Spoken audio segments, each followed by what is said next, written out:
सूरज ग्रहण में सिवाय इस्तिग़फ़ार के कोई भी अमल ना किया जाए।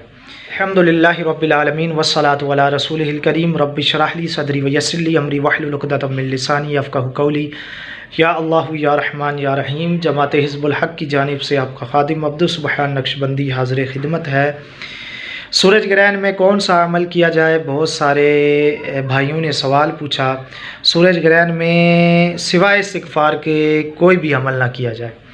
मैंने तकरीबन 26 से 27 आमाल सूरज ग्रहण और चाँद ग्रहण में किए, सिवाय इसके कि मुझे फ़ायदा पहुंचता, बहुत बड़ा मुझे नुकसान पहुंचा और इसकी लज्जत का भी मुझे सामना करना पड़ा। हम कुछ आमाल अयाम बयाद में यानी चाँद की 12, 13, 14 तारीख जब चाँद की चाँदनी उरूज पर होती है तो आमाल हम करवाते हैं, और कुछ आमाल हम अयाम सौदा में कराते हैं जब चाँद की चाँदनी मध्यम पड़ रही होती है तो उस वक्त कराते हैं।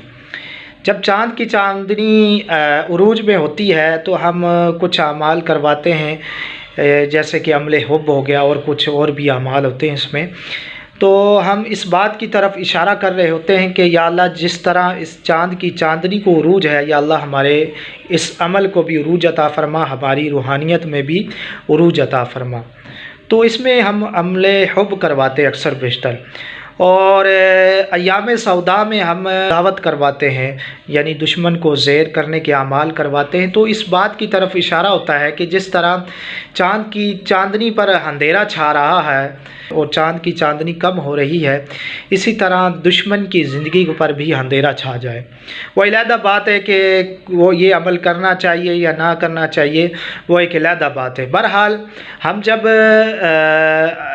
सूरज ग्रहण में या चाँद ग्रहण में कुछ अमल करते हैं तो ये भी इसी तरफ इशारा होता है कि जिस तरह कि सूरज की रोशनी पर गर्दो गुबार अंधेरा छा रहा है तो हमारी ज़िंदगी पर भी अंधेरा छा जाए। कोई भी नहीं ऐसा चाहेगा। बहरहाल ये होता है ऐसे, चाहे या ना चाहे वो होता है ऐसे। अमलियात में इशारों का बड़ा अहम किरदार है। कुछ आमाल इशारों के ज़रिए किए जाते हैं, पढ़ाई भी होती है, उसके साथ कुछ मखसूस इशारे भी किए जाते हैं, तभी अमल की तकमील होती है। तो मुझ फ़कीर का भी ये तजर्बा है कि ये जो सूरज ग्रहण और चाँद ग्रहण लगता है ये हमारे आमाल बद की वजह से लगता है।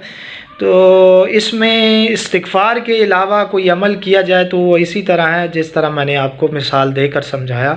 सूरज के जो ग्रहण के गर्दो गुबार हैं आपकी ज़िंदगी पर मुरतब हो सकते हैं। ये कोई कुरान व हदीस नहीं है, वो ना ही ये मेरा कोई हरफ आखिर है कि आप मेरी बात को लेकर सीरियस हो जाएं, बाकी भाई उस्ताद साहब ने कहा है तो ये हरफ आखिर है। नहीं, ये इज्तिहाद है मेरा, और इज्तिहाद में ख़ता भी हो सकती है, मगर मेरा तजर्बा है, काफ़ी मेरा तजर्बा रहा है कि जब भी मैंने ये अमल किया सूरज ग्रहण में या चाँद ग्रहण में तो इसका मुझे फ़ायदा नहीं बल्कि नुकसान ही पहुँचा। तो लिहाजा बार बार मुझे SMS करके कुछ अमल के बारे में पूछें तो मैं आपको यही अमल रिकमेंड करूँगा कि आप कसरत के साथ इस्तिग़फ़ार को पढ़ें, क्योंकि हमारे गुनाहों के सबब ही ये सूरज ग्रहण लगता है, चाँद ग्रहण लगता है। तो मैं ये कहता हूँ कि आप इस्तिग़फ़ार करें, ये सबसे बड़ा अमल है। इस्तिग़फ़ार से इंशाअल्लाह तबारक व तआला इसके बरक़ात भी आपको हासिल होंगे और इसके जो असरात हैं सूरज ग्रहण के वो भी आप पर नहीं पड़ेंगे। उम्मीद करता हूँ कि मेरी बात आपको समझ में आ गई होगी। अल्लाह जल्ल शानुहु आपके साथ और मेरे साथ आफ़ियत का मामला फ़रमाए। वमा तौफ़ीक़ी इल्ला बिल्लाह।